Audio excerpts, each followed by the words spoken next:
Hello, and welcome to Movies We Dig, the podcast about film, antiquity, and everything in between. I'm Christy Vogler. I'm Elijah Fleming. And I'm Colin McCormick. And as part of our look at archaeology on film, we are returning to the OG film archaeologist, Indiana Jones. We'll be tackling all the films over a couple of episodes. And with today's episode, we're going to be focusing on the original 3 films released in the 1980s, which includes Raiders of the Lost Ark, Temple of Doom, and The Last Crusade. And to help us sift through these films and reveal the real archaeology that inspired them, we have an amazing special guest joining us this evening. Everyone, please give a warm welcome to Dr. David West Reynolds, the real archaeologist working behind the scenes of the original films. David, I'm sure you're going to tell us more, but you've already communicated that you got to work with the Indiana Jones trilogy props at Skywalker Ranch, and you were later hired by Paramount Pictures to research the real history and archaeology behind the Indiana Jones trilogy. So do you mind just telling us a little bit more about your history with the films, and then tell us, do you dig the original trilogy? Well, thank you very much, Christy. I'm glad to be here. And I think this is a topic well worthy of our attention. I hope we can do it justice. Okay, now we're tackling the trilogy. And so the question, do I dig this film, has to get particular there. So when it comes to Raiders of the Lost Ark, I definitely dig this film. My engagement is substantially modified for the sequels. And the work that Paramount hired me to do that took me into the background information behind the inspiration of the art direction and things like that in those films only heightened that sense for me that the first film is in a class by itself. It's really very different. And I can talk in great detail about those things, but the sequels are more typical Hollywood products. The first one was just something different. And once I got into this and saw how different it was, that became a mystery of its own. Why would this Hollywood adventure movie have so much connection to historical authenticity when, as Movies We Dig well knows, Hollywood regards historical authenticity as completely optional, and that's their right. But, as archaeologists, we prefer when they show some respect for the source material. Raiders shows a tremendous amount of respect, and that's a big part of why I dig that much more than the others. I also like it just pure from a point of movie making. It's more exciting, inspiring. It's more my kind of movie than the others. Yeah, because we originally talked to, we have covered the first film before, but we wanted to revisit with you and talk about the entire trilogy. And I remember in that conversation with Karakuni of like how we all had to take a moment to look at the disc that they were using to locate. I'm going to get a lot of phrases messed up today. What is it? The temple of the well of wishes, or what is it? The well of souls. The well of souls. Thank you.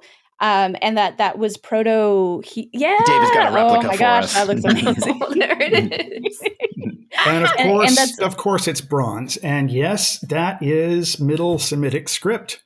That's awesome. Awesome. Yeah. Oh my gosh. Yeah. So like, there's definitely moments. So Elijah and I have more of our background in Roman archaeology, so we weren't quite as savvy to what was authentic to that setting. So when we learned about that, I was like, okay, that's really cool to hear about. And yeah, so let's start with Colin and Lige, because I want to hear what you guys think about the trilogy as a whole. So we have spent some time on the first movie. Eli, you want to take it? Sure. I have so many feelings that sometimes I think I'm going to have a lot of trouble articulating all of the various things that I feel and love about Indiana Jones. And I think I definitely agree that Raiders is one of just my favorite movies in general, beyond just, the topic and the adventure. It's just a great, great movie. And I remember being a young person and watching it and listening to my mom, who saw it in theaters, and talk about how much she enjoyed this movie. And so it felt really fun and familial, and it was great. And then I saw Temple of Doom. which I do not love, and was trying to be James Bond in a way that did not need to be. My faith was a little bit more restored in Last Crusade, which I do really enjoy. I think the Sean Connery of it all is a little of a bias for me because I love that character and I love his interactions, but Raiders does still top my list. And it hits different having we just reviewed In the Name of the Rose, which is another like late stage Connery as like a book nerd, and kind of seeing them next to each other and like as like, is Sean Connery actually like a huge dork? Or the way he gets very excited and animated about like the parchments and the book and the manuscripts. Yeah. That was very relatable. How about you, Colin? What do you think of the original? Yeah, I'm glad we're talking because I think these films really do warrant kind of being discussed as like a triptych, like as a set of three. They inform one another. Raiders, I mean, I don't know. I don't have anything to say about that. Probably hasn't been said already. You watch it and you're like, oh, right, this is phenomenal. This is kind of peak filmmaking. This is Steven Spielberg kind of at the height of his power. It's every time I watch it, I notice something new about the art direction or the characters or the plot. Like just every aspect of it is so well crafted. I mean, thinking about it as just like it's so important in just like film language, right? Movies were different after it. It set a new bar and it set a standard for a certain kind of B movie is kind of the wrong word, because it's like it's an A+ movie, but it's like wrapped in the kind of pulp adventures. There's kind of a schlockiness inherent to the character and the story, but it just executes it all so well. On this review, I went back and saw the sequels, which, I agree with Eli. It kind of goes 1, 3, 2 for me. Even in Temple, which is a film that, has its problems. But even in that, there were points where I'm like, I can still see like Spielberg still can do, a good minecart chase or like a good action set piece. It is a movie that is not devoid of qualities, although it has its problems, which I'm sure we'll discuss. And then Raiders 2 kind of comes back to the source. It kind of, a lot of it is sort of kind of doing, not Raiders, sorry, Last Crusade is kind of coming back to the source. Yeah. And, it's kind of doing Raiders again a little bit in a way. The smart move with that one is to make it about Jones's daddy issues as sort of a thesis for the character. So all of that to say is I dig the films very much. I think of them primarily right through the lens of like film language and filmmaking and just how important, pivotal they are in like the evolution of film. I know my colleagues on the show who are archaeologists for me, I look at it, I'm like, great movie. But I'm sure Eli and Christy, both of you have things to say about the actual digging in the film and how it comes across and things like that. So for me, I feel like the Netflix movie The Dig and still a little bit The Lost City are still kind of top tier in terms of what archaeologists do in terms of connecting with people of the past in this process of excavating. Like for me, that's really, those two stand out to me. As I've said a few times on the show now, it's like I did not grow up watching Indiana Jones. That was for a long time, I hadn't seen any of them. And I was very, like, it was a weird proud thing. Like, I still haven't seen James Bond movies either, where like, it just wasn't my genre. I'm still not huge on action. And I will argue that Temple of Doom, the last 30 minutes of just nonstop ridiculous action is like, I've had enough. I want to jump into the river with a crocodile because this can't go on anymore.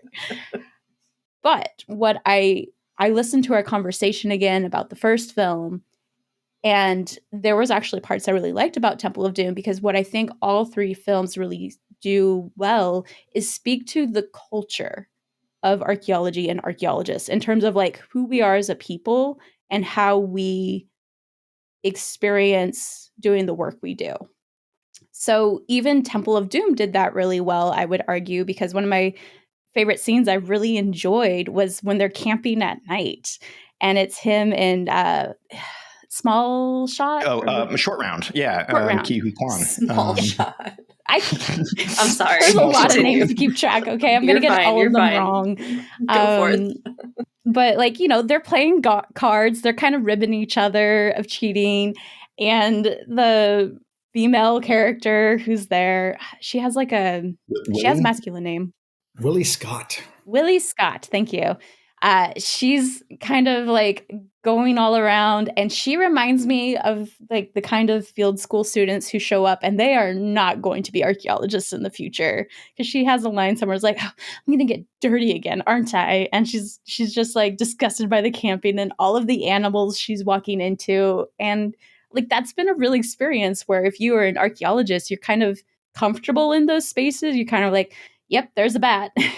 Christy, I gotta say, I'm surprised you resonated with the character of Willie, because of all of the people in these films. I don't resonate with her. I recognize her in a field school experience, being like, you're one of those, the one who sits down to a dinner and is like refuses to eat anything, then has an apple afterwards. Like, I've lived through that experience of like people who are not archaeologists, who are not there to connect culturally with the people they're working with.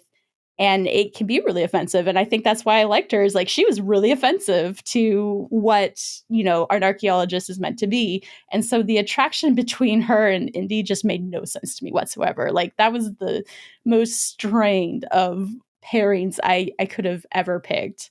But yeah, for me, the big takeaway was there was a lot going on here that resonated with me in terms of the culture of archaeology and like who we are as people and in those spaces and how we experience it. So I thought that was actually really cool. And it didn't necessarily have to do with the sites themselves or the objects they're interacting with. It was more of the way they were conducting themselves. So that was kind of my take from it. And I really enjoyed that part. That's what I connected with the most. And then I would say my rankings are about the same as all of your guys' as I think 1, most 3, people 2. probably have the.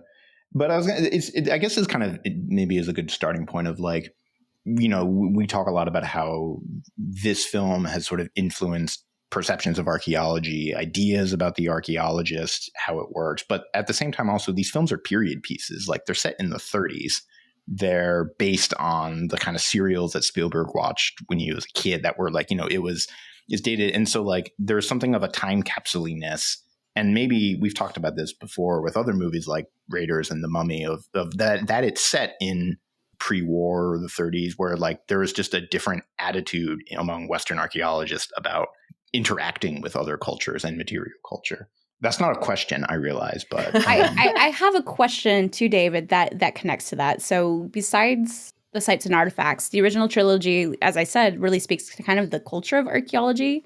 For you, do you think that was meant to be representative of the time it was set in? Or was it more set in the time of like where archaeology was in the 80s, or kind of a mix of both? Like what has been your sense of that? So the films are absolutely meant to be representations of a Hollywood world, which is fiction from the get-go. And so it's not just the 30s, it's Hollywood 30s. Mm-hmm. And so that's 2 levels of remove from archaeology contemporary with the 1980s production dates.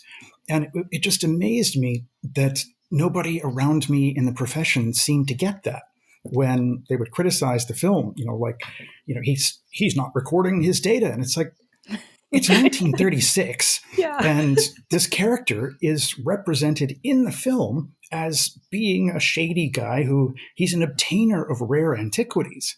He's not a top shelf archaeologist who's respected for his work. He's an obtainer of rare antiquities who enjoys the thrill of the chase in the context of the film. So Marcus Brody of the pseudo-Smithsonian is saying, I'm sure everything you do complies with the Treaty for the Protection of Antiquities, clearly making it clear, like, I'm willing to look the other way because you don't cross the line too badly.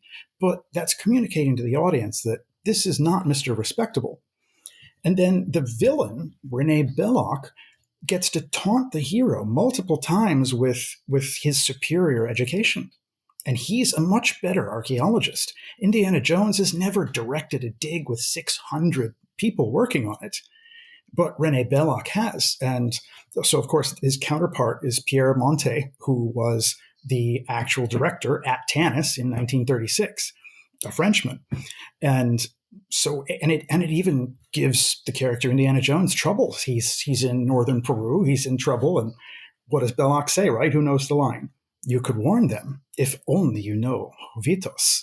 Because Belloc knows his languages, Indy doesn't. And when the headpiece comes up, Indy has to say to Salah, who's his rais in Egypt, his dig foreman, who can help us with these markings? Not like, I can tell this is Semitic, but I'm not sure what time period we're talking about here. It's just markings.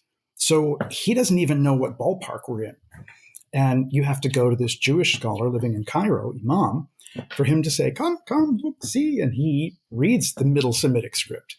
So the character is not even within the film represented as a prescriptive archaeologist.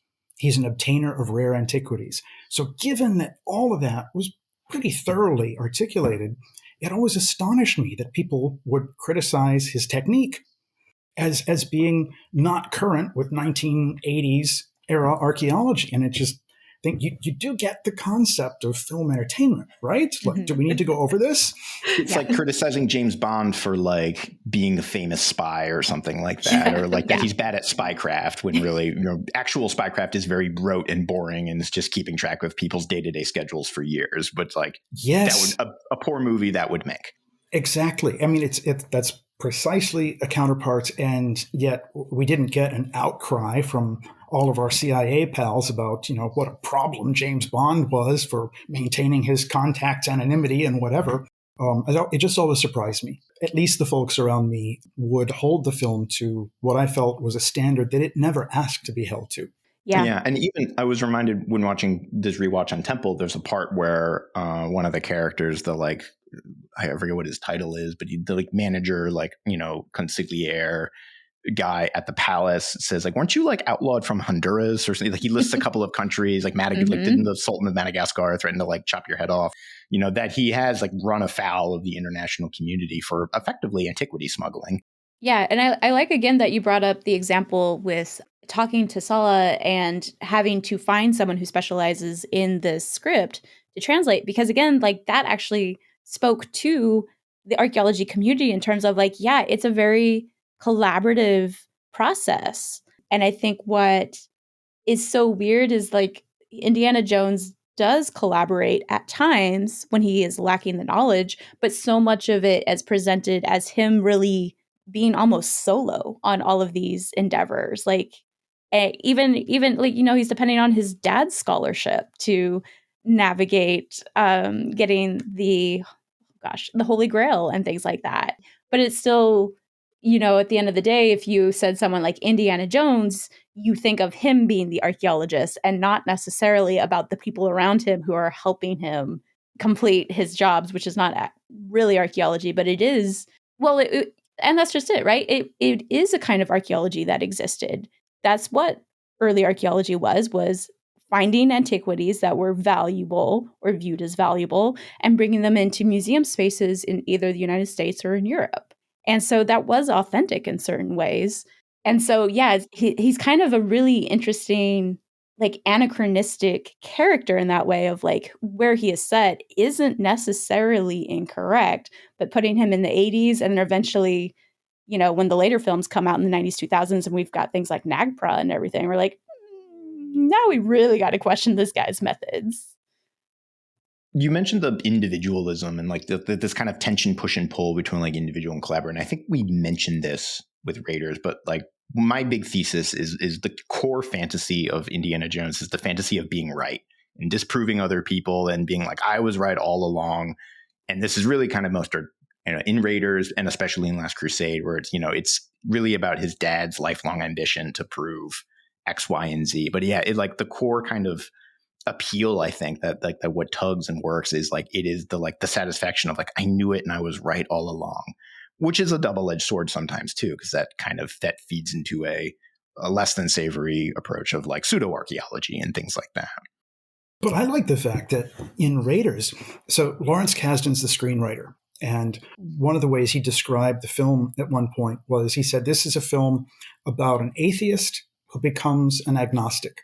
Mm-hmm. And so Indiana Jones starts out the film, Marcus Brody is trying to say something about the arcs of a different caliber than anything you've ever gone after before. So we're supposed to have in mind that he's done all of these golden idol kinds of gigs in the past, but the Ark is a whole different level. It's not just something more expensive than the other things that he's recovered. And Indiana Jones' response is to poo-poo this, right? That, oh, what are you trying to say? Scare me? You sound like my mother, and you're talking about the boogeyman. And at the end of the film, it's Indy who tells Marion, shut your eyes, don't look at it. And they open their eyes and they have no idea what's happened, but everybody's gone. And he has to confront the idea that this stuff that I've been working with all this time, where I disregarded the idea that any of it could have anything to do with anything real. I have to re-examine that. And that was a basic aspect of my worldview that I now realize I didn't know as much as I thought I did. And so the character gets humbled. And I really like that he is forced at the end of the movie to be a significantly different man than how he started out. He has a different level of respect for the limits of his knowledge rather than for his ego. And I think that appeals to me a lot. I feel like scholarship should be an exercise in humility if we're going to discover what we don't know, we don't know. So I like that aspect of the film. Yeah. I've never thought about his character arc in that way. And I really love that. It's the discovery of like finding out how much you don't know, and what a unique like narrative that I feel like I have never really seen anywhere else. I haven't, and that's one of the reasons that Raiders is so special to me, that story is in there, but it's buried under so much amazing, spectacular action and all of that you can watch the movie 20 times and it never occur to you. But once you look, it's absolutely there. It's not like an accident. It's a major thing. And when the screenwriter tells you, how would you summarize this script that you just wrote? And his one-liner is that point, then this is not accident at all. It's just really skillful artwork that's just like Shakespeare speaking to multiple audiences at once. I've got the jokes and the action for the people down front, and I've got the thoughtful points that are going to have my upper class people going out thinking, wow, I never considered that. It's the sign of a good premise. Yeah, Yes. It's the sign of a good premise that you can sum it up and it's about, X does Y or something like that, which comes back to the point you make about Belloc, where if Belloc is our inverse, I think another reason why if a movie's only as good as its villain, Belloc is my favorite. He's definitely, I would say, the most memorable of the villains. And it's because of that, right? He's arrogant. That's kind of there's a sort of coded French thing going on maybe there too, but Belloc's sort of self-satisfaction and arrogance of like that he can figure out the arc and do the ritual and get what he needs and things like that is what ultimately defeats him, not necessarily Indy outsmarting him or anything like that. Yeah. That was something that I had noticed and appreciated about all three movies too, is that like it, archaeology is bringing in an aspect of the occult, which has fascinated archaeologists for the longest time. One of the longest running jokes in archaeology is like, when in doubt, it's ritual. So we're kind of used to that. And I like that each of these films is treating the different belief systems represented in each film as equally legitimate and powerful. That's something that Temple of Doom does. It's like, yep, he just ripped his heart out and sacrificed it. And now he's like mind controlling people. That's just as legitimate as the result of opening up the Ark in the first movie. And I thought that, that's really cool.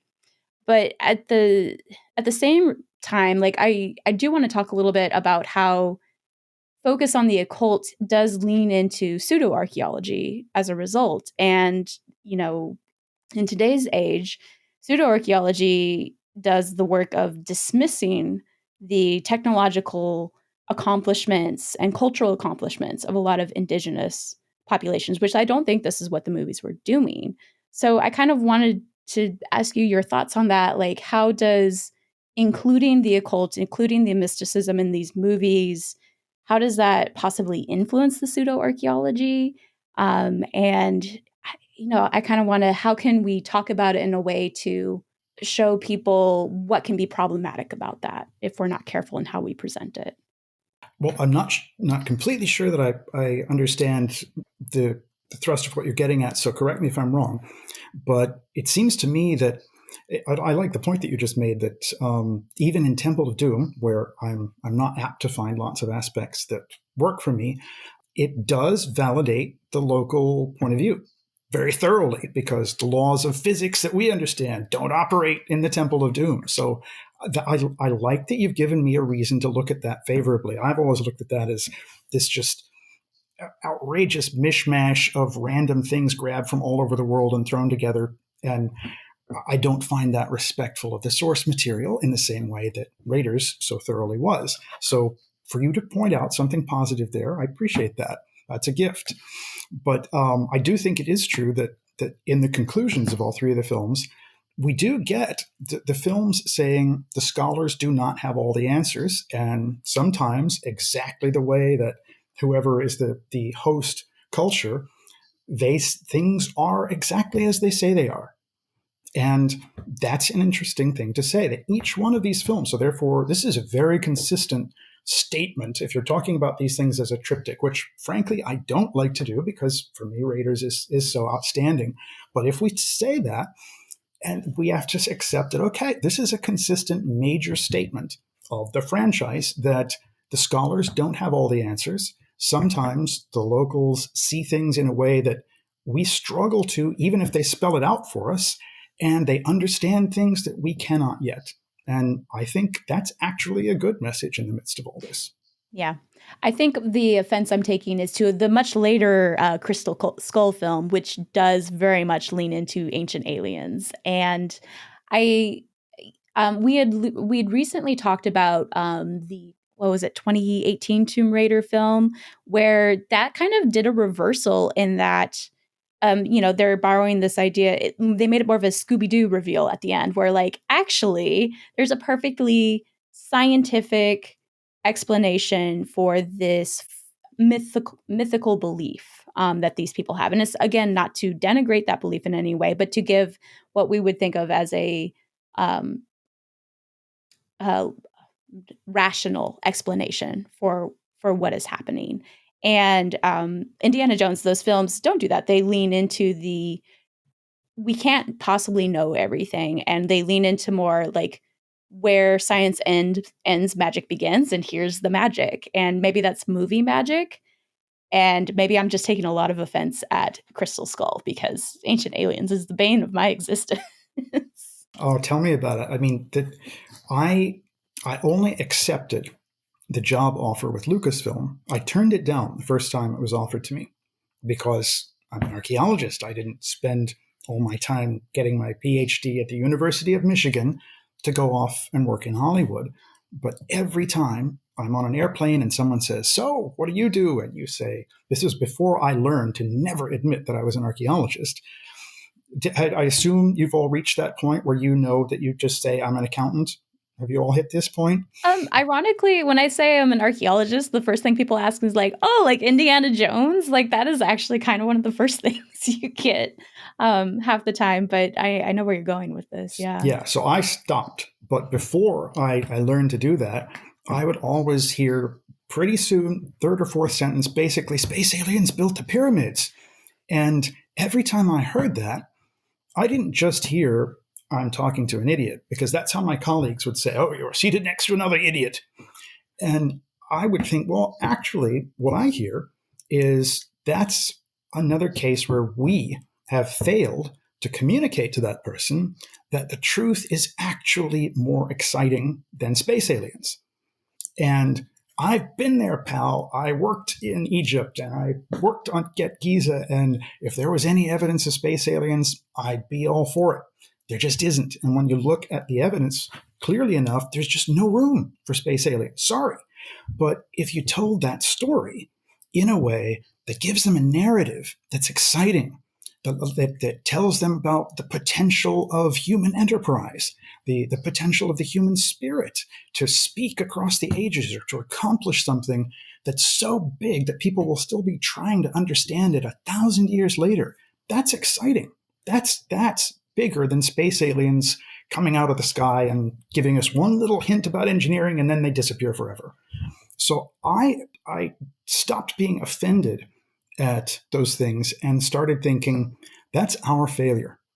We have to do something about this. And so what do we do? And the answer was, we have to learn to communicate better. And so I took that as a mandate. And that's what, when Rick McCallum, George Lucas's producer, when he wanted me at the ranch, and I had said no.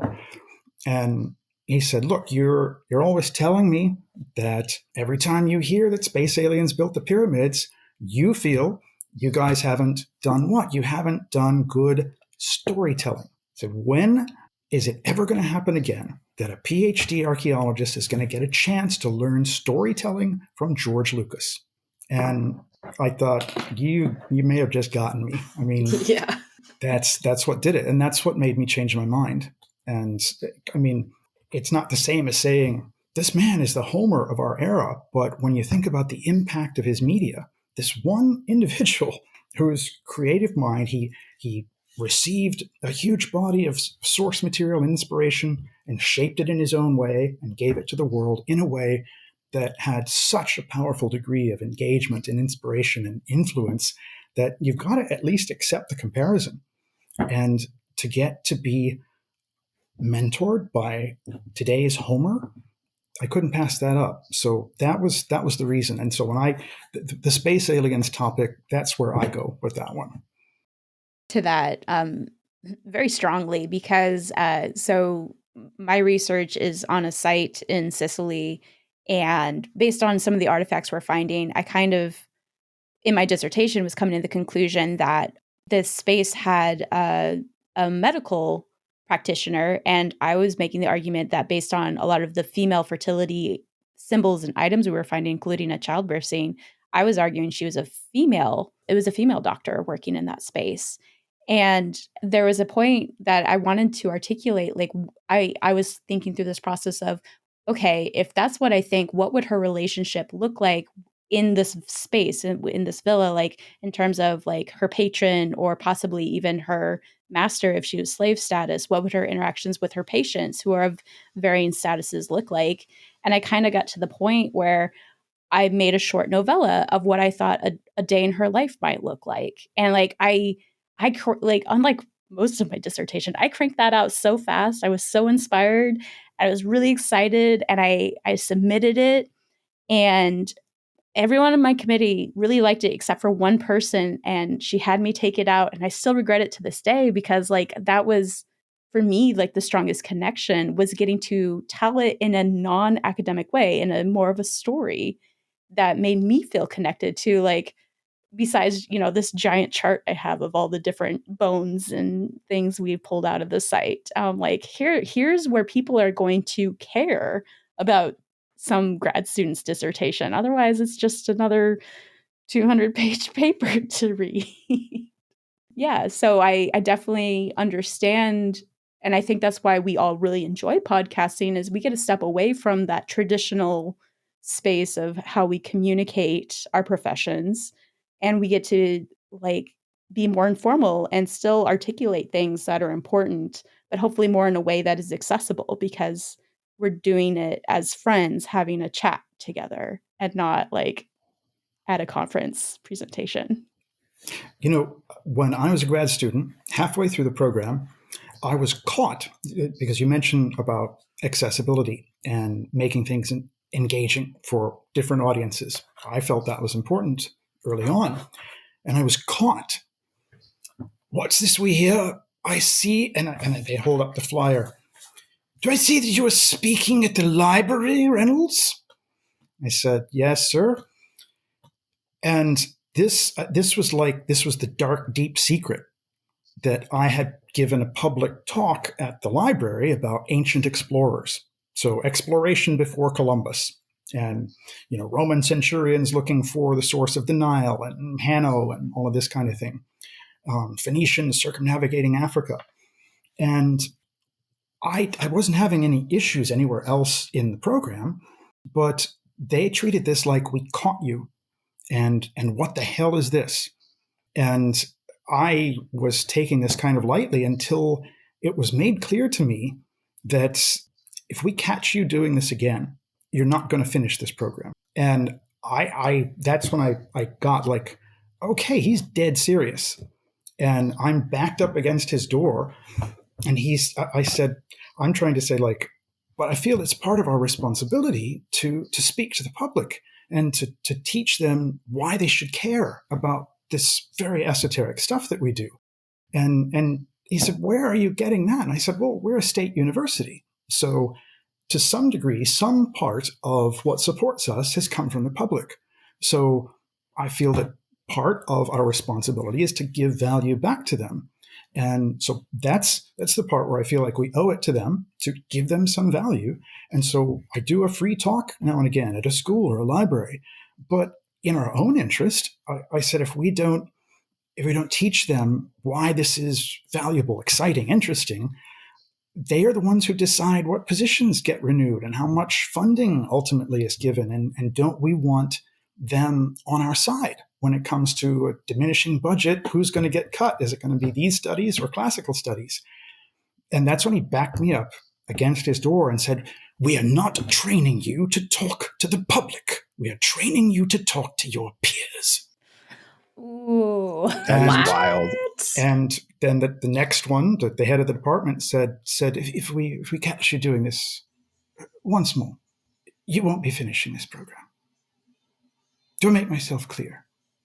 It's like, okay. Wow. So I went underground with my outreach efforts, and they never caught me again, but I didn't stop. But that was the context in which I ended up doing all of this work with Lucasfilm. I kept all of it secret, and I went to elaborate lengths to hide the fact that I was leaving the country and nobody knew. And I was post-dating faxes and leaving messages that I knew wouldn't be checked until 3 days later, and working with someone to leave handwritten post-dated notes in a mailbox. Wow. So there would be a paper trail showing that I was in certain places when I was in another country. Mm-hmm.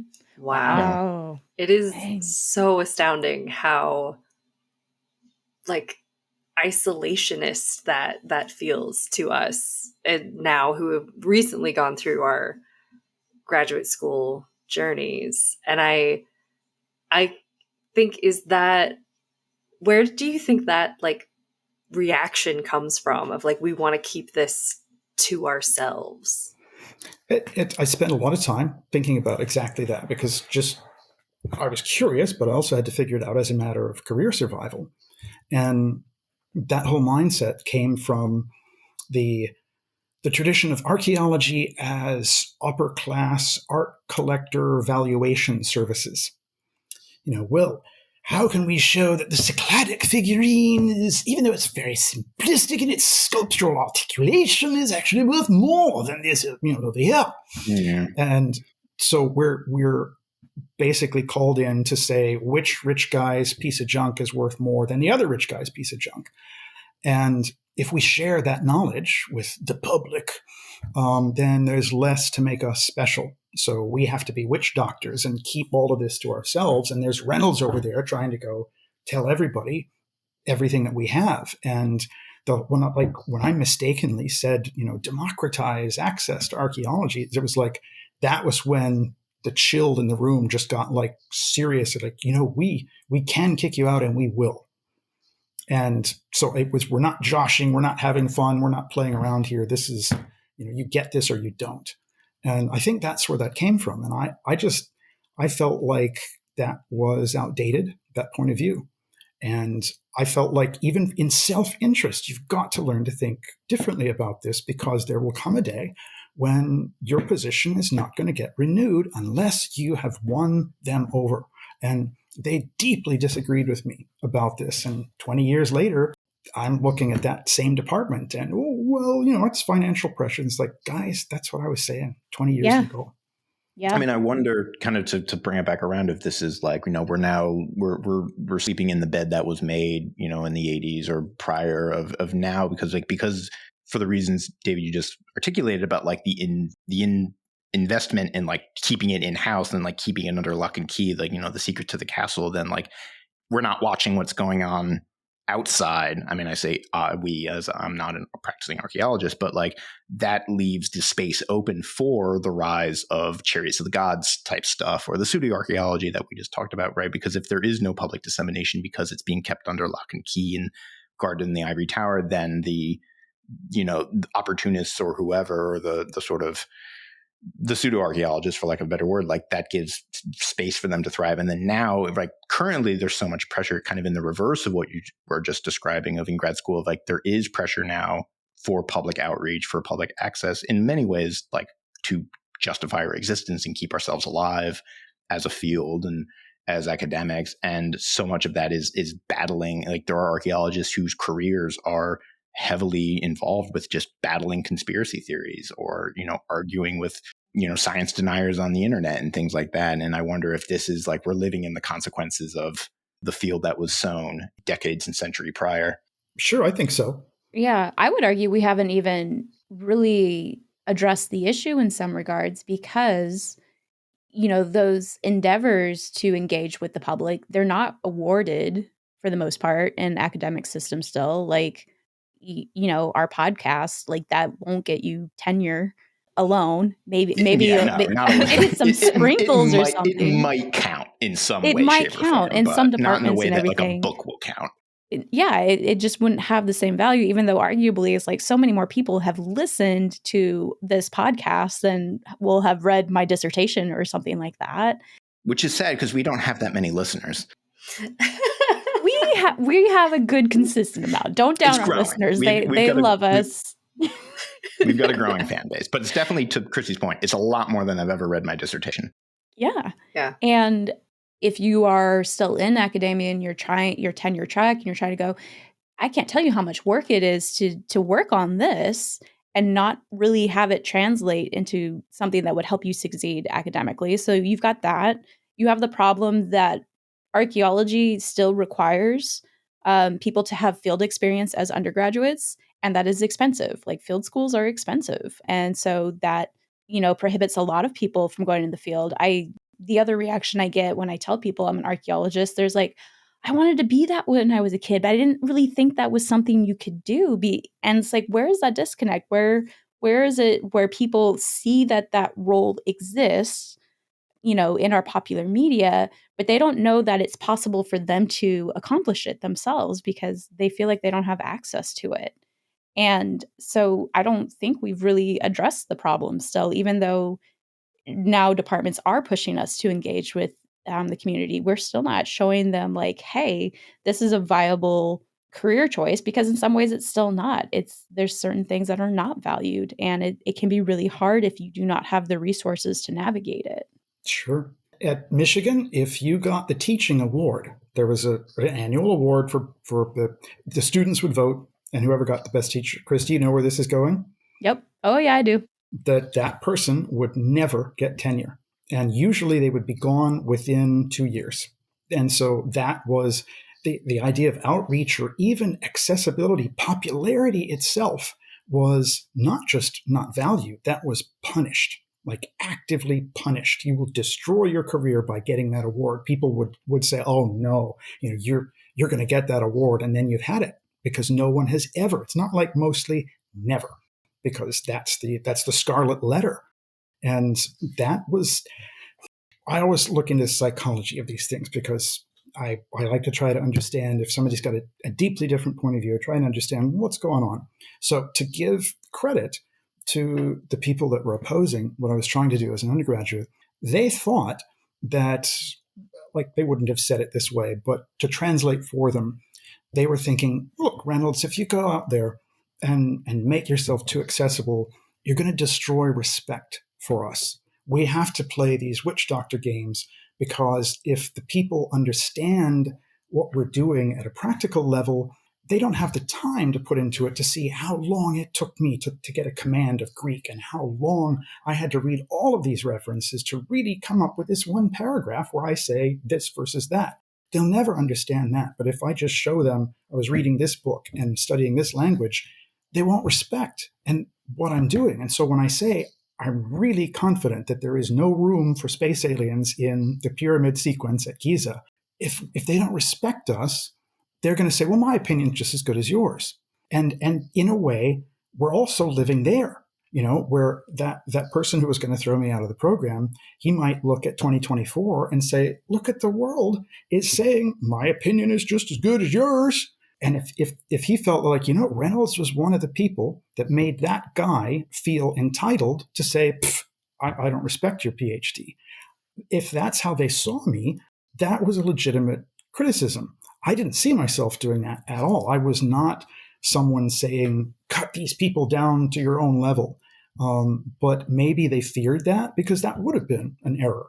But I don't think I was guilty of that. I certainly didn't see that. I was just trying to share my appreciation. And I felt like there's no downside to sharing appreciation and firing someone's enthusiasm. I was not trying to cut down respect, but to the degree that they thought I might have been trying to undermine authority, I can at least see where that would fuel some of their opposition. And I'm sorry that we weren't able to communicate more clearly about that, because I was not their enemy in that respect. Yeah, I think just in terms of like the impact that the figure of Indiana Jones has had on the field entirely of archaeology, I think some would argue that this being our like default archaeologist in our brain might undercut some of that authority. Do you see it leaning that way, or do you think that it hopefully has a more positive facing effect? So that's a legit question.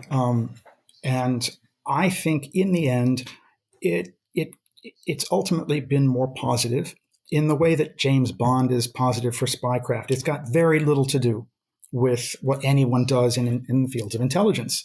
And yet, if I said, I've done some work for the CIA, and somebody really knows what's involved in that, they would be more excited if you said, I'm a certified public accountant. But because of James Bond, they think, oh, you've done a bit of work for the intelligence community. Very good. We know what that's like. So it's this fictional thing, but it gives an authority, a glamour that's useful. So yes, it doesn't make us look like the good researchers that we certainly hope we are, but I think it makes people at least imagine that archaeology is maybe cool. And it's cool for different reasons than they imagine, rather than, smashing your way around and destroying things and being disrespectful. Like, there are other ways in which I think we're exciting than that. But at least we get credit. If somebody says, oh, an archaeologist, they don't just snore. They think, wow, cool. And then you've got that conversation in the airplane seat of, here's why it's actually cool, rather than what you've seen. So I think that's a positive thing. And that's notwithstanding any of the criticisms that might be made. I think ultimately that's positive, even for a film like Temple of Doom. Sure. Yeah. I gotta say, your Sean Connery puts mine to shame, and so I'm feeling a little self-conscious. Well, I was going to say that's exactly how I feel like I kind of came to archaeology a little bit. Was my default archaeologist was Indiana Jones, and it is glamorous and interesting and intriguing and sexy in a way. And so when I was, looking into anthropology, I was like, oh, yeah, that sort of led me into leaning toward that. So I do like that there is such a positive slant that we can put on this very glamorized archaeologist.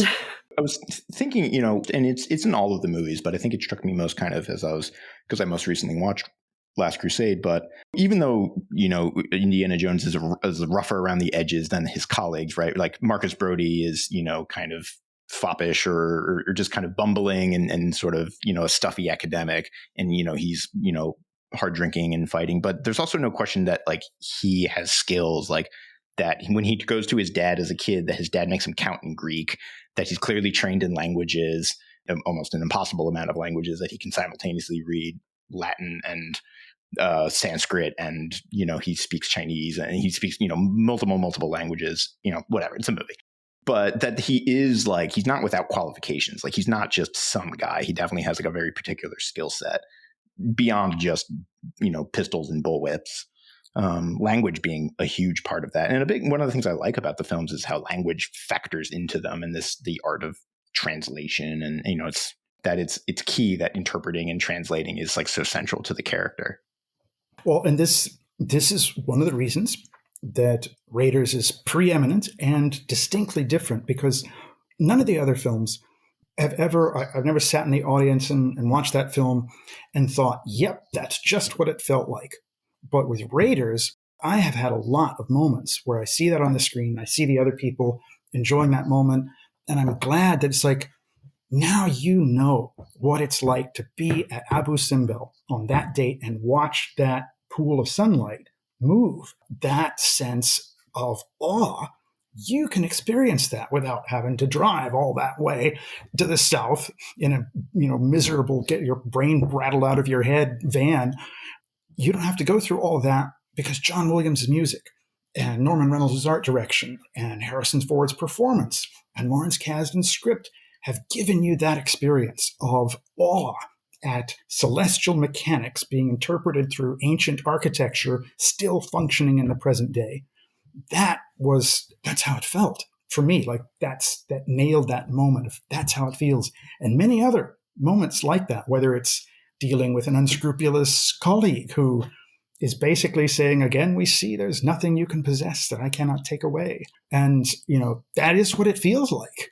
So there's a lot of those moments. And Raiders has Indy at the transit, which is the unsexiest instrument he ever uses, right? But I feel like that's him being an archaeologist. And it's also not fair to say, well, the films show him being a terrible archaeologist. The films show him being hired by the US government to go do this geopolitically significant mission that has glancingly to do with archaeology. This is a propaganda mission where we're fighting Hitler. We're not competing with one of our colleagues to prove something. He's got a geopolitical mission to accomplish, and he's got to do it now, and he's fighting the Third Reich. So this is not going to be how I spent 4 years proving that this strata was actually post-dating the other one. And so we're not seeing him in his work doing archaeology. We're seeing him in his work fighting a propaganda machine. But I love those moments where we see him in the map room and he's scribbling in his notebook.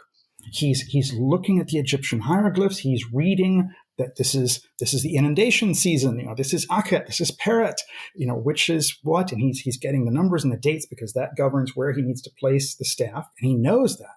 But he's writing those things down, and then he goes to the transit, and he's patient, and he's worked out the figures, and he's putting that through the site and figuring out, okay, what angle is that from the model city versus the place we've got here? And then that moment where he cites it and he realizes they're completely wrong. I'm the only one with the information to see something that no one else can see. And that moment on the screen where he looks and it's like there's 600 people working in front of him and they're all busy doing this thing. And he knows I'm the only one who can see this. And I can see it because I'm the archaeologist. I've put the pieces together. I'm the one who could work the figures out, take the knowledge, combine it with the figures, and reach a conclusion that no one else has yet. And that thrill, that's the only, when somebody says, what's it like to discover something and not just pull a piece out of the ground, but figure something out? That is what it feels like. And to have that movie honor that moment, and he's gotten there not by beating somebody up or shooting them. He got there by figuring it out on a piece of paper, by knowing his languages, and then by having the technical knowledge to use that in an archaeological excavation site. He earned it as an archaeologist, and that's that supreme moment of him being an archaeologist. So I feel like people miss that. And yet when I see that on the screen, that is what it's felt like for me. When I've had that moment, it's like, yes, that's what it feels like. So I'm sorry people miss that. And I guess there's so much action going on that they forget about that. But when I look at those scenes, I feel like in the same way that the Egyptological art direction is respectful of the source material, that sequence is respectful of what I've lived as an archaeologist. And I love that. I got goosebumps when you were talking about that thrill, because I think all archaeologists have felt that moment. And that is so much, again, Christy, as you have also said about archaeology as a culture, or us as archaeologists as a people. So I had never thought of it in that way. And it's really cool. Yeah, that was beautiful. I'm like, yeah. And I think that's what Lige and I have talked about before is, another question as archaeologists we get is what's the coolest thing you ever found?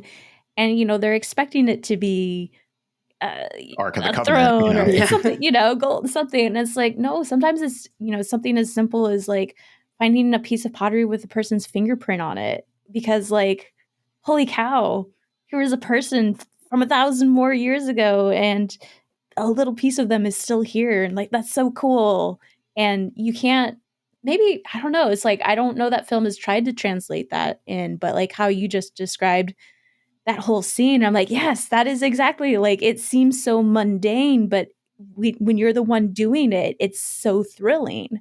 And I think that's what's hard to translate about archaeology sometimes. And I think it's a testament. I mean, one of the ways that the film kind of, or like, the sort of success of Indiana Jones has some after effects that are unintended or we don't like. And one of the things I think that like the sort of imitators or the would-be successors to Indiana Jones, like misses that kind of thing. Like it sees the form that it's right. He goes to, they go to different places, they find a thing, they battle with corrupt organizations and run away from native. Like they get all of the surface level things, but they miss the idea behind it that David was just articulating, that like that makes the idea sing, right? That like elevates it. So it's, they only see the surface level things.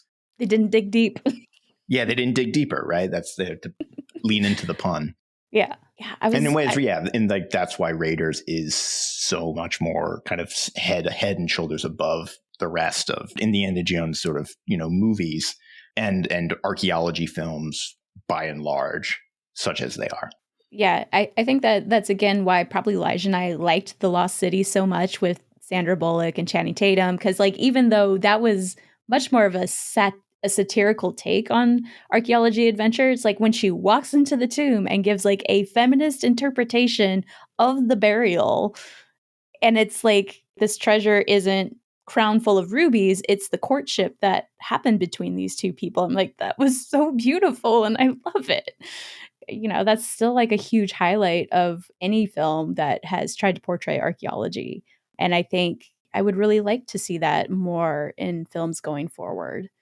There's a couple of films coming out. I don't know that they're going to get large releases. One is actually it's an Italian film that's looking at actual looters and kind of what their process is, because like they're digging up their own cultural history to sell, right? But like, what does that mean to them? And like, does that mean they don't feel a connection to these objects or things like that? So it's like, I think that could be a really interesting exploration. And then there's another film that I'm really eager to see it's based on, make sure I get his name right because I wrote it down, Earl Halstead Morris, who is supposedly an inspiration for Indiana Jones as a character as well. No? Ooh, okay. Well, that's what archaeologists like to tell themselves, apparently. But I am looking forward to that film because that is a take on some early archaeology in the American Southwest. So, like, maybe we get more of those moments of, again, like connecting with the past. I feel like that's sometimes what is missed in the archaeology adventure. It's so focused on the adventure and it's not focused on what we actually do as archaeologists, which is try to understand people of the past. Absolutely. Yeah. And when you raise those topics, like then I get concerned about, so we're talking about the three films. So this fits because this is to do with Last Crusade. So the opening sequence where young Indy sees the cross of Coronado. So do you know what that was originally written to be? No, well, because I know that there was lots of early drafts for Last Crusade, and it was going to be, there was like Fountain of Youth, and there was stuff involving, there was something else too. There was a Chinese myth sort of version of the script that was like in circulation that it was like in Peaches of Immortality and the Rod of the Monkey King and stuff like that. But I don't think the cross was supposed to be that. So just very specifically, that sequence, they wanted to shoot that at Cliff Palace at Mesa Verde, Colorado. So Anasazi Ruins. It's very cinematic. It's very beautiful. That would have been a much more cinematic setting than just a random cave, right? And they agreed not to do the sequence there and take it out and put it in a random cave with no visual interest because the people at Mesa Verde said, look, if you have horses galloping across Cliff Palace and you tell people that, hey, you go and dig in Anasazi Ruins, you might find the Cross of Coronado. They said, we've got so much trouble as it is with looters. I worked in the Southwest, and we were often, almost always, one step behind the looters if we were even that close. When we found one little smidgen of a ruin that hadn't been looted, that was like top secret information because we wanted to protect it. And just the information that there was something in this quarter of the Monte La Salle Palace of forests in Utah, they'd go hunt it and they'd loot it before anyone had time to stop them. The Mesa Verde authorities ask them, would you please not do this? Because if you make Indiana Jones the hero of finding something gold, anything gold, in an Anasazi ruin, we're going to have 100 times the trouble we already have, and it's tragic. And God bless the producers, they listened. It weakened the film. It took out the visual interest, the archaeology hit, because the film, they're just in a cave. There's no ruins. There's no reason for this cross to be there. So it hurt the film narratively. It hurt it visually. But they understood they had a responsibility to not make their fictional character an incarnation of evil in the real world, because the average person that sees this is not going to care. They're just going to see gold and Anasazi ruins. I'm going after that, man. I'm going to be Indiana Jones. And then we just see that heartbreaking destruction. So the film pulled back out of a sense of responsibility. I wonder because in the same film, they for the climax, for the final scene, they film at Petra, and what the effect. I mean, Petra is, as I understand, I've never been, but I understand, not easy to get to. Oh, so the Jordanian authorities were thrilled because they knew it's hellish difficult to get to. Yes, it is, and so they already had a hard time pitching this. So if it appears in an Indiana Jones film, we're going to get 100 times, not the looters, the tourists. So they were thrilled. I wonder how many visitors to Petra go there and are like, this is from Indiana Jones, and like that's the impetus, and that what brings them to the site in the first place. Think about this. So when I went and used my archaeology skills to track down the lost Star Wars filming locations in Tunisia, I did that because I wanted that experience. I just wanted to be in those environments. I wasn't looking for any objects. I found sets and props still in place, but that was a surprise. It was not a treasure hunt. It was an experience hunt. I come home and I think everything's done. I've had my adventure. I did this because my dissertation, almost all of the work had been in the library, and I felt like a field archaeologist. I haven't proven myself until I've done serious field archaeology, and this particular dissertation did not require field work. I'm proud of the work that I did in the DIS, but it wasn't a fieldwork DIS. So I put myself through that challenge to prove, have I got what it takes as a field archaeologist? I come home and I think I'm done. And because I did that project, I am the patron saint of tourism in Tunisia having to do with Star Wars. And they told USA Today that it was over 300,000 people have gone to see the Star Wars locations because of David West Reynolds' little project. And before I did that, it was completely unheard of. Nobody had ever done anything like that. And if you even mentioned, wouldn't that be cool? They just thought, that's just weird. That's crazy. You couldn't do it, but why would you? It's just weird. But once I did it, everybody said, oh, I was going to do that too. And the whole world. So just to see leftover Star Wars locations where there's bits and pieces, or it's the same canyon landscape, versus Petra, where you can go and see the entire ruin exactly like it looked in the film. I would not doubt that, it's 500,000 people or more got influenced because of Last Crusade. We talked about something similar happening with Angelina Jolie's Tomb Raiders, in that in the first one, she goes to Angkor Wat in Cambodia, and that was a huge revival for them. So I think she's now, Marina told us, she's now a citizen, an honorary citizen of Cambodia because of what that film did for the tourism. And I think it's really interesting to think about, because there are certain parts of the world where, similar to the American Southwest, like you can't really shoot film in Greece because they don't need the tourism at those sites. They don't need, they already have limited resources of maintaining so many of those sites that we don't need more people coming here. And I think that's what was fun about both Indiana Jones and the Tomb Raider films, is they were actually trying to take you to places that weren't familiar to a broad audience. And they were introducing cultures and histories and mythologies that an American audience would not necessarily be familiar with. So I thought that was a really cool aspect of these films in particular. This is kind of here nor there, but I'm reminded of the Ray Harryhausen films where all the temples for like Jason and the Argonauts and Clash of the Titans, they're all Italian Greek temples in Italy, in southern Italy. Maybe Is It's it Sicily. Posidonia? It's Sicily. Shoot. Yeah, Posidonia, I think, is the one with there's three temples right in a row in kind of just south of Naples. Gala? That's the name. Is it Gala? That's Sicily too. No, but anyways. The one south of Naples, Pestum? Pestum, that's the one. That's it. That's the one I'm thinking of. But yeah, because like the Italian authorities were much more lax about shooting on a site like that, where you can have Argonauts climbing on the top of the temples in a way that the Greek government is not. Yeah. Probably we should shift gears to if there's something that particularly David, but any of us, right, want to get out there or want to ask or talk about that hasn't been said yet.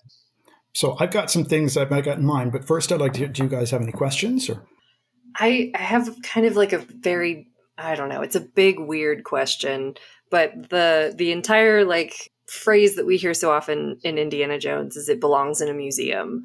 And there are so many current controversies or scandals about museums housing things from other cultures and the idea of repatriation. And do things belong in museums?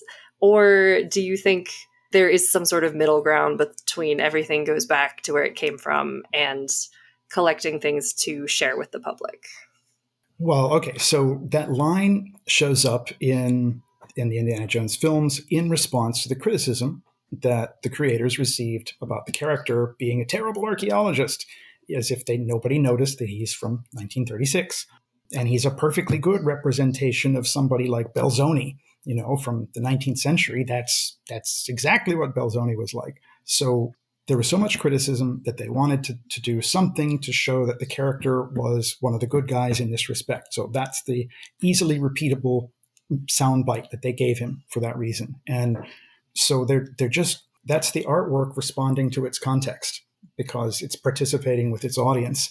And that's what the audience was demanding. We're angry and we feel that you don't recognize the importance of this issue. So the artwork says, I get what you're saying, and here's my response. I do respect that.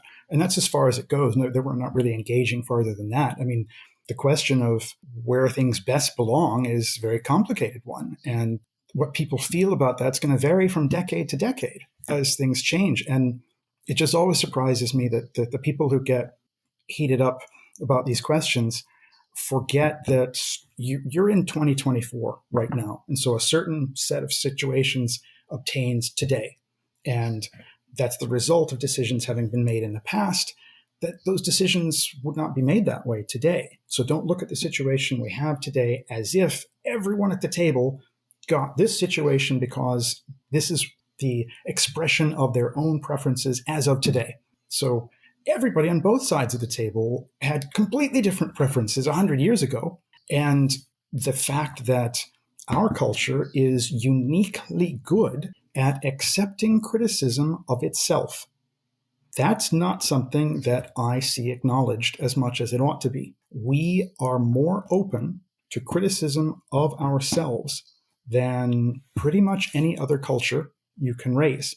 So the fact that we can see we made this error, we made this mistake, this was disrespectful, that's to our credit that we're even talking about these things.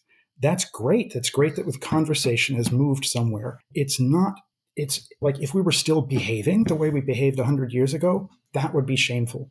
But the way we behaved 100 years ago in that context, it's not necessarily as shameful as people will make it out to be.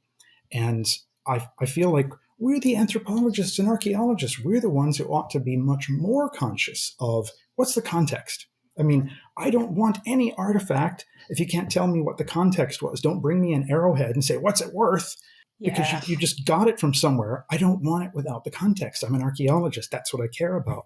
And then I'm going to go to this meeting and speak as if I have no thought about the context of how we got here in the first place. I mean, 100 years ago, he bought all of this stuff because the people who were responsible for it were willing to sell it. And if they hadn't sold it to him, they would sell it to somebody else. And if that person had said, I'm going to cut all of this up into pieces about this big because that's how I can make the best profit and sell it to 1,000 other people, the people that owned it would have said, fine with me, just I want my money now. So keep that in mind when you're beating up on this guy from 100 years ago that made the decisions he made in that context. If we've learned from that, if we've come to a different place to where we have a more enlightened point of view, that's good. We're not that person anymore. We're constantly in a dynamic situation. So I think the answer to your question is that it's going to depend on the context this year, next year, and the next decade. And I just think we should approach these questions with a little humility. We're not the ones who have figured it all out at last, and everybody before us was a bunch of filthy idiots. That's not the case. 100 years from now, we're going to be the filthy idiots because they will have moved on. And so it would behoove us today to be conscious of the fact that we're the savage barbarians to some more refined bunch of people a century from now. And so we're doing the best we can, but we're not perfect any more than the people 100 years ago were. So let's learn from their mistakes. Great. Let's not repeat them. Let's transmit a better context to the future, but we don't have to beat up on somebody who was making decisions appropriate to the context of the time in order to learn from those mistakes. So that's my answer to that would be, let's have those discussions without rancor, without having to make somebody as if they're evil, as if they were doing those same things today. That same guy wouldn't do those things today. He was a good person. He was trying to use his resources and efforts. I'm talking about a theoretical person. But in many cases, when you do the research, these were good people trying to do their best for everybody concerned. And everybody's human. There's mistakes made. But just because they did different decisions than we did today doesn't make somebody a villain. And I think we do a disservice to ourselves by acting so high and mighty, like, I'm 100% pure, but that person isn't. 100 years from now, they're going to be seeing all kinds of things that were completely obvious to them that we don't realize that we're screwing up in that way now. So a little humility prevents you from looking like an idiot later, I think. Yeah. I think a really great example of that in our field that we're familiar with is Heinrich Schliemann. Because, Sure. we love to denigrate him for he took dynamite and just went through all the levels at Troy.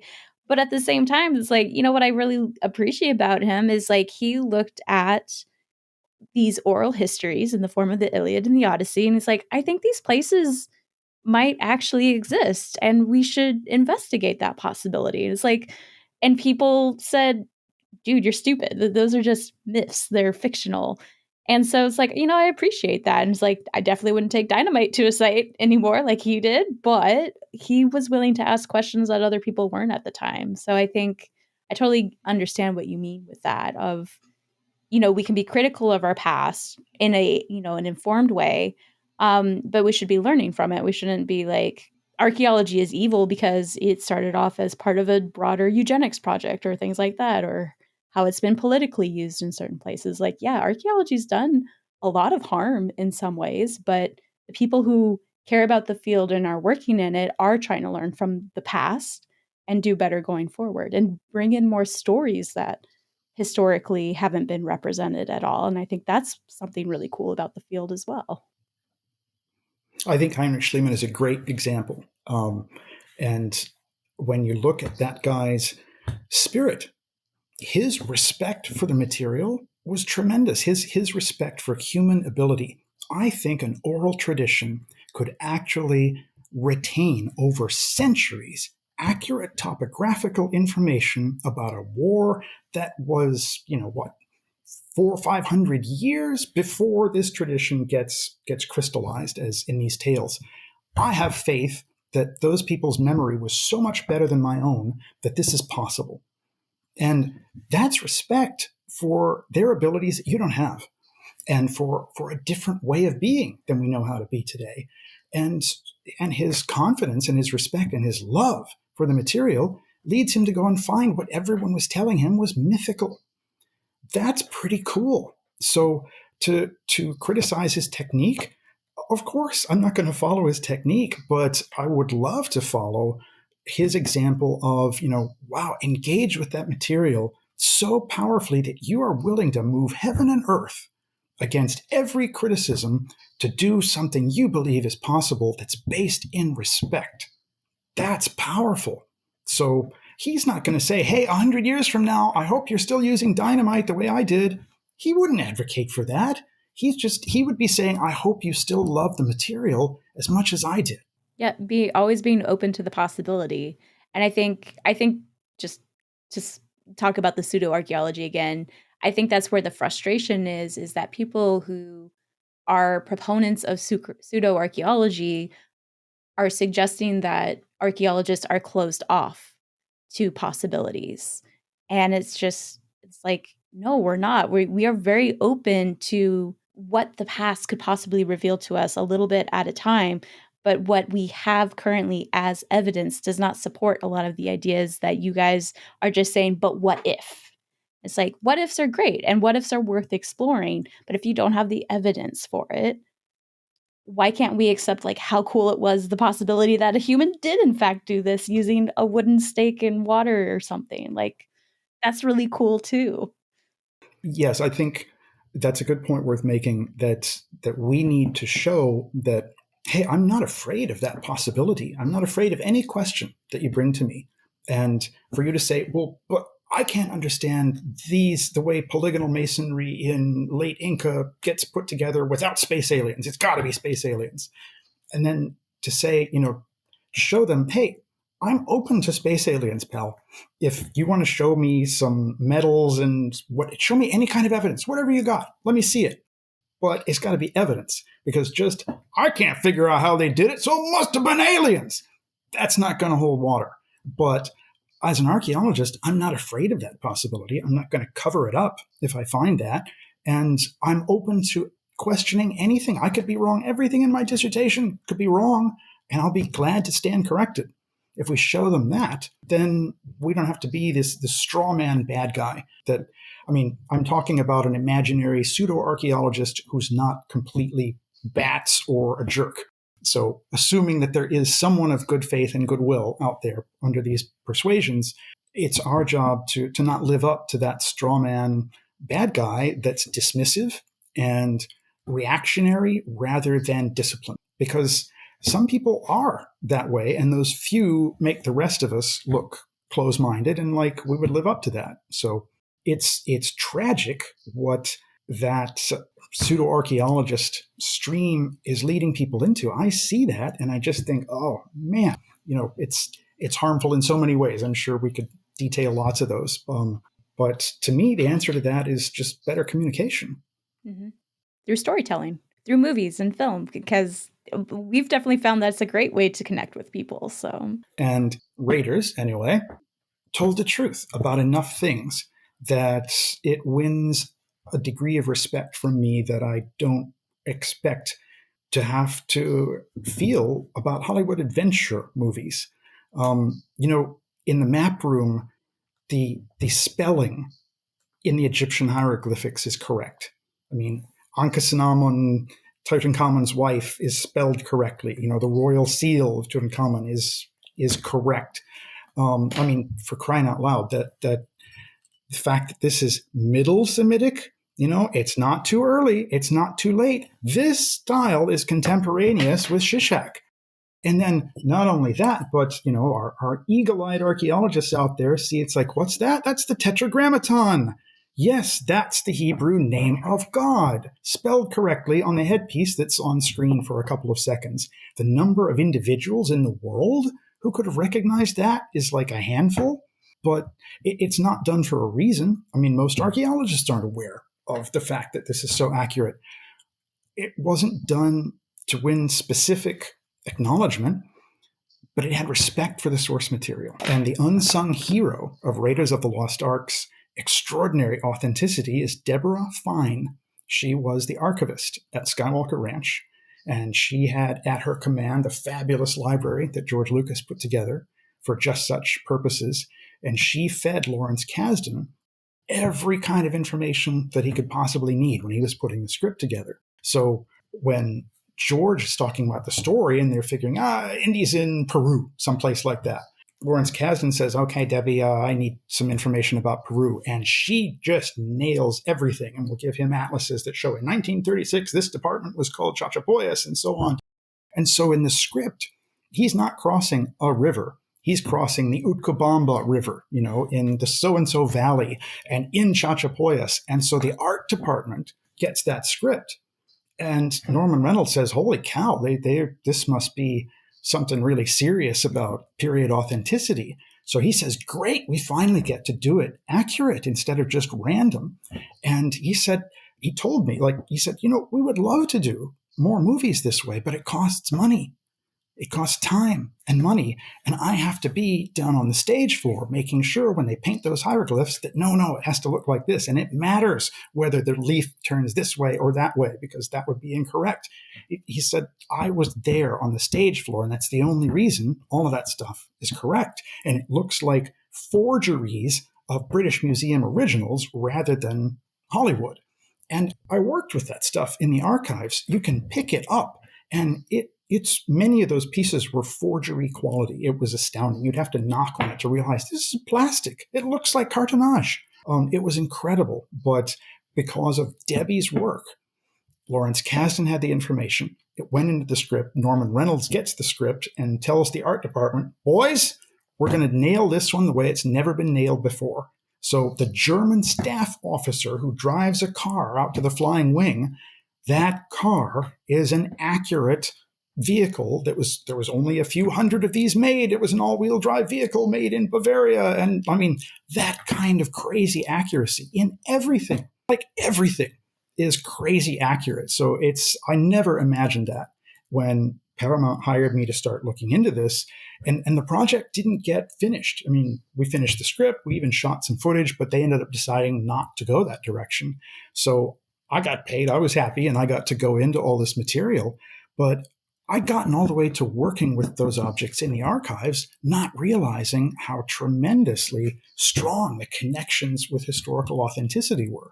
So now that film, I just introduced another showing of it a couple of weeks ago, an IMAX showing 40 feet high in Memphis, Tennessee. And I'm still seeing things in that movie that are marvelous connections to accuracy that I would not have thought you'd ever see in an adventure movie. So Raiders needs a special tip of the hat to that. And to get to hear from Norman Reynolds, no relation, that he said, look, we'd love to do it like that.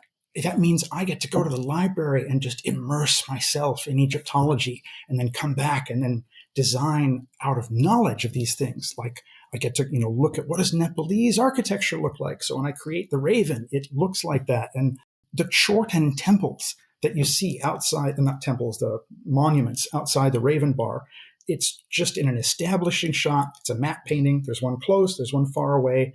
They're accurate Tibetan Buddhist Chortens that you would see in that area. Stuff like that. He was happy to do it. It's just rarely does someone with that talent get a chance to do that in Hollywood. So Raiders is this rare chance to see Hollywood money connected with respect for the art and aesthetics of cultures of the past. And for that alone, if it had done nothing else, I think that's definitely a movie that I would dig. For any future archaeologists 1,000 to 2,000 years in the future, if you're very confused about a random collection of objects in what used to be the United States, now you know where it came from. I love playing future archaeologists. It's like, I'm going to mess with them with my own burial. I'm going to do something weird. They'll have no idea. I was going to be buried with 100 years of Coke bottles. Relatively dating my tomb will be impossible. Mean. There's a unique satisfaction, that only we can enjoy about how much we can mess with that poor devil in the future trying to figure out what was she thinking. And that old adage, must be ritual, will still be going strong. I think all right. Did anyone else have any questions or any final thoughts? All right. Well, I'm going to go ahead and wrap us up. So special thanks to David West Reynolds for joining us to discuss the OG Indiana Jones. If people want to learn more about you and your work, where can they find you? I think you also have a new project in the works, it seems like. That is right, Christy. And now is the time to talk about that. So you've heard some of the remarkable connections with her historical authenticity that are within the movie Raiders of the Lost Ark. There's so much that I've spoken about this all over the country, from coast to coast. I've spoken at official Lucasfilm Star Wars celebrations. They had me play Indiana Jones on stage at one of these things, and I did bullwhip tricks. And it's pretty meta when you're the real archaeologist, but you're dressed as Indiana Jones by Lucasfilm. But that's some interesting psychological territory. But you've had to see me in person live to hear all of this fascinating information. So we're finally going to put this on video. So the archaeology of Indiana Jones is coming to video in a new Kickstarter project. So in November, that will go live, and you can find out all about it on Kickstarter and just search for Chasing Raiders, the archaeology of Indiana Jones, or my name, David West Reynolds. And it's going to be some cool stuff. And we'll put a link in the show notes too. That should be basically more or less contemporaneous with when this episode is scheduled to come out. So if you're listening to it now, listeners, go to Kickstarter. Yeah. That sounds so cool. All right. Well, finally, special thanks to all you listeners. We could not produce episodes like this without your support. That being said, please be sure to rate, review, and subscribe if you like what you hear. You can find all our episodes at movieswedig.com or wherever you get your podcasts. And if you want to know more about our upcoming plans and episode releases, be sure to follow us on social media, where you can find us under the handle of @DigMovies or some variation of @MoviesWeDig. We'll talk to you all again soon. Bye. Bye.